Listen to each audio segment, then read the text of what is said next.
Good night, people. It is 9:59 p.m. Date is September 14th, 2010. Few subjects I got to address.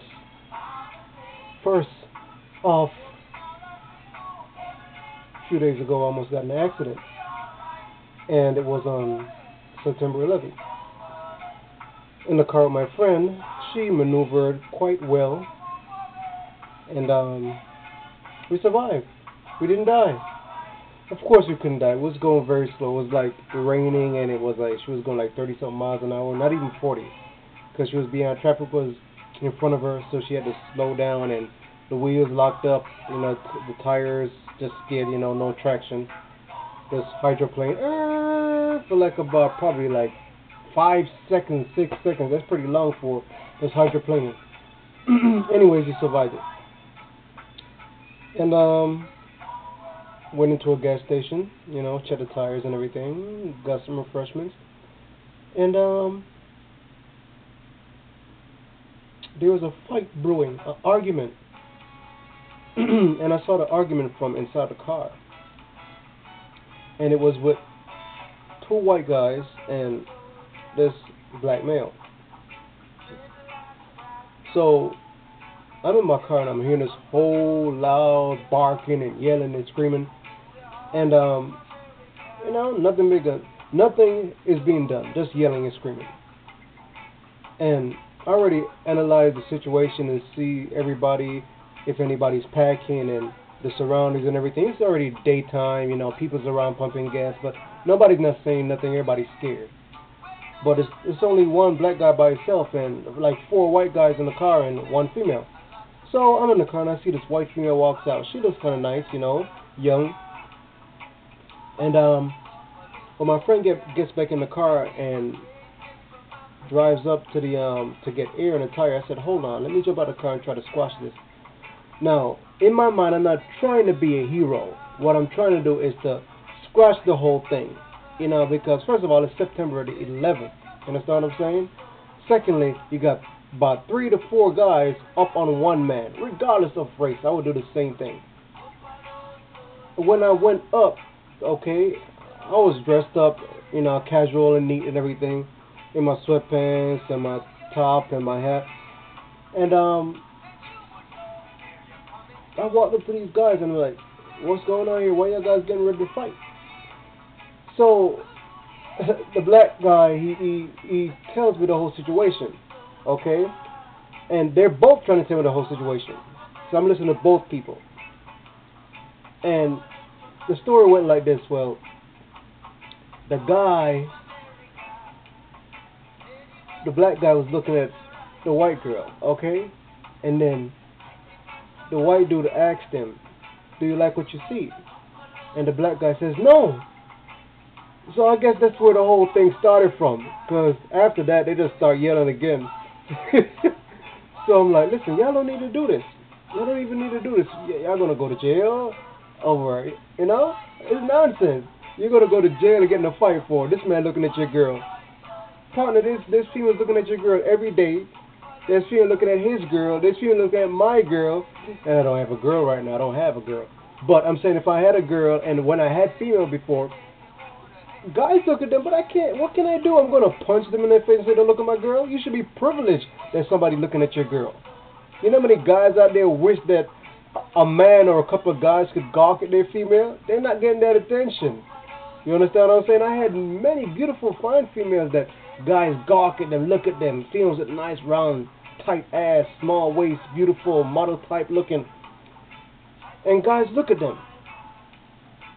But I'm not saying nothing about cause rip. I'm very confident with who I am. I'm confident with the female that I'm with. And so is she. She's confident with the man she's with. So I'm not going to be worried if a man's going to be looking at my female. And this is what these guys are arguing about.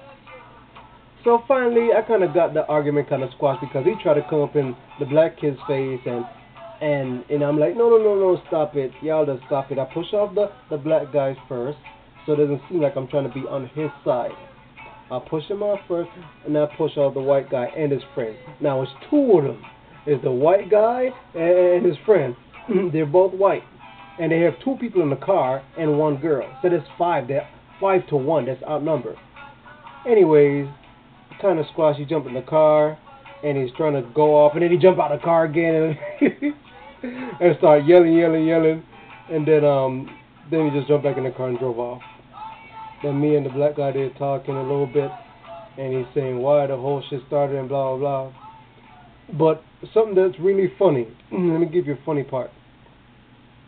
You see, before I came up, the black guy was kind of timid. You understand? And when I walk up, he kind of got puffy, you know? Feel confident now because, yeah, our next black man, a brother's coming to help him. But it's not like that. You see, it's been a while I got in a fight. I'm not going to get in a fight with nobody or for nobody, you know, because we're the same color. No, I'd rather squash that shit. You understand what I'm saying? If you really want to fight, I could set up a match for y'all to fight. That's fine. See who could really throw down. Because this yelling and screaming is nothing. It's garbage. But that was the funny part. When I walk up, the black guy was really puffing it, you know, like he got backup coming. No. And the white guy trying to elaborate on that, like, you know, the black guy got kind of brave when I walk up. It's really true. It was, because I saw his body language and everything, his attitude and his voice change. But on the other hand, check this out. This thing that kind of got me pissed off, but I was really calm about, is these white guys using the term nigger or nigger. Well, they don't call it nigger. They say nigger. And it's not addressed to the black guy. It's addressing each other. You understand? And they think it's cool, and it's not cool. They need to stop it. Because they're going to be around the wrong people one day, and they're going to get smacked. They're going to get smacked so hard, they might break their neck. Because this nigger term, is nothing cool.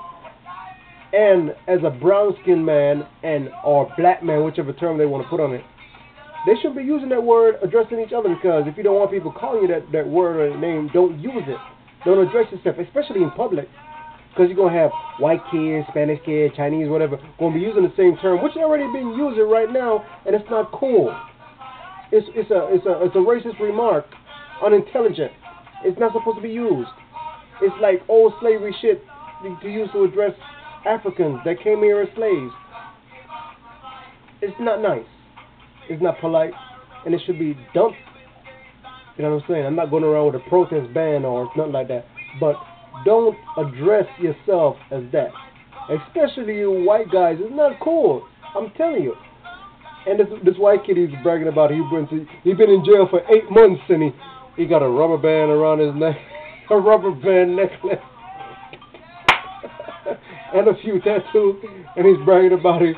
He's been in jail for 8 months. I just got out of the pen, dog. And I'm 8 months in the pen. And the black dude like, so, and what? That was so funny. He bragging that he'd been in jail for 8 months. That was nonsense, you know, garbage. I'll squash that stuff. You know, I'm most likely in the habit of squashing stuff. It doesn't make no sense for you to go to jail and sit down and waste your time and probably get sentenced for how long or whatever because you got in a fist fight over somebody looking at your girl. Nonsense. You don't need it.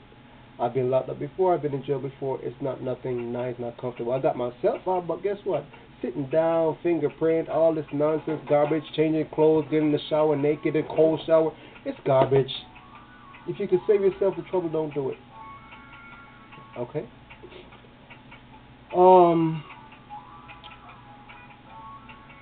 I have a book on beating your bills. I mean, beat that bill. Beat it. You know? And to get my book, go to cinofury@yahoo.com. Send me an email at cinofury@yahoo.com, and I'll tell you how to get my book on beating your bills. It's a simple book. It's not even. It's a page. Actually, a page like on one page. Half a page probably, like this. Okay? Everything. How to beat your bill. And it's stuff that you do consciously without thinking about how it could, some of the stuff you do unconsciously, I mean, without even thinking about how it could save your bills. I put on all on this paper, on one sheet. Okay? Go to my website, send me an email at CinoFury@yahoo.com. That's spelled C as in cat, EINOFURY @yahoo.com. And I'll tell you how to get this one sheet of paper with all the information on how to save your bill. Beat your bill. How to save on it and beat that sucker, okay? Now, my issue of Popular Mechanics just came in today. This is my second issue. And I have to elaborate. I love this book. It teaches you everything. And it has my favorite topic for this month. How to be disaster-proof your life. And I love this magazine because it tells you how to be self-reliant, everything about DIY, being a do-it-yourselfer and everything. And in this month's issue, I think it's September, right? It's October's issue. So I got mine early. And it's very cool. Everything in this book teaches you how to be self-reliant, DIY. It helps out a lot of DIYers. Even show you how to build a car. You can build your car yourself. You know, build your own car. And anybody who's interested, first of all, I'm going to tell all my subscribers, if you want to get one of these books, get a subscription, a 1-year subscription from Popular Mechanics, send me an email, and I'll tell you how to get it free. This is for all my subscribers only. If you want to get a subscription of Popular Mechanics free, send me an email. Okay? CinoFury@yahoo.com. That's CEINOFURY @yahoo.com. And all my subscribers, I'll show you how to get a subscription, a year subscription of Popular Mechanics free. You'll be up to date just as me with everything. Okay, and anybody that's interested, if you're new to me and this is your first time seeing me, and you want to get a free year subscription of Popular Mechanics, send me an email. But first you have to subscribe to me first. That's how you'll get your free subscription of Popular Mechanics. Okay? And I think that's it for tonight. In my first video for the night, for the day. And Mr. Bob Marley in the back, you know. Everything gonna be alright. So people out there, they struggling with their bills right now, you know, send me an email and I'll show you how to get this book. And how to get the Popular Mechanics book also, the year subscription. Alright? That's it. Have a good night. See you out.